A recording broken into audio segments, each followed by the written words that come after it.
নমস্কার বন্ধুরা, রচনা মিত্র সুমনায় তোমাদের স্বাগত। আজকে শনিবার, তো দেখো আজকে আমি লাঞ্চের মেনুতে কি কি বানিয়েছি রোজই তোমাদের সঙ্গে শেয়ার করি।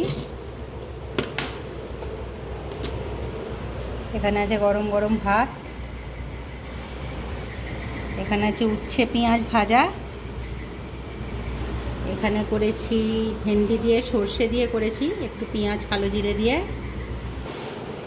এখানে করেছি ডালের বড়া, আলু দিয়ে ডালনা মতো করেছি, একটু টমেটো দিয়ে ডাল বড়া রান্না করেছি। আর এখানে করেছি ওই ডালের বড়া থেকেই একটু ঢেঁড়স দিয়ে আর কালো পাকা তেঁতুল দিয়ে একটু টক করেছি। এটা আমার জন্য করেছি, আমাদের বাড়ির কেউই খায় না, এটা যেন একটু অল্প করেই করেছি। তো এই হলো আজকে সিম্পল লাঞ্চের মেনু। ভালো লাগলে সবাই কমেন্ট করো আর সবাই আমার চ্যানেলটিকে সাবস্ক্রাইব করে দিও। সবাই ভালো থাকবে।